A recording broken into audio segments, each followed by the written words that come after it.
คำยามแรงคำยามแรงมาแล้ว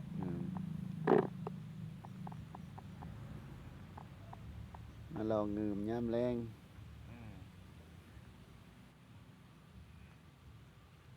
นี่แหละสภาพชีวิตของชาวเงิมแบบนี้